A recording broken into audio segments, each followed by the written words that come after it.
We're covering all the recent headlines that affect your health today, and this next news story is one of the most disturbing we've heard in a long time. The former CEO of Peanut Corporation of America was sentenced to 28 years in prison for knowingly shipping out salmonella-contaminated peanut butter and hiding the evidence. Of course, you may remember this resulted in an outbreak that sickened 714 and contributed to 9 deaths. You know, I think some of the most condemning evidence here was the CEO email that said, just ship it.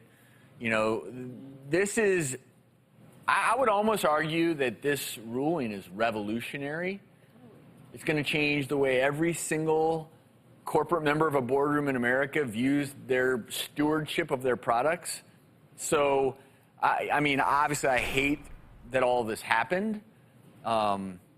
But it sends a very clear message that you can't do this. And finally, for once, a CEO is going down for something that they're doing. I mean, if you think about it, like recently, not too long ago, what happened with Volkswagen, and, you know, we just keep hearing more and more of these fraudulent cases that CEOs are involved in. This is a sentinel moment, I think, in terms of our country and how we're going to move forward, potentially, because I've always felt like when it comes to either cases like this or any criminal wrongdoing, it seems like the low-hanging fruit. Like, I would have expected some guy who works on the peanut butter line who, like, ate an egg in work and be like, oh, you know what, we're going to blame you. Because so this is really, I think, in some ways you could argue revolutionary. Jeff Almer, sadly, his mother died from salmonella poisoning due to this outbreak.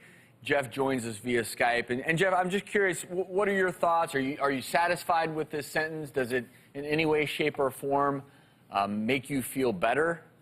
It's more of a relief feeling to have this over with after 6.5 years of talking about my mother's death and seeking justice for her death and the others that suffered needlessly.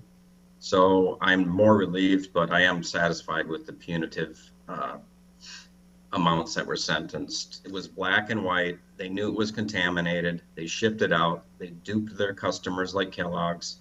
So they needed to pay a price at the end, and that's what I feel they really did. Well, Jeff, once again, we are so sorry for your loss. Thank you for joining us today.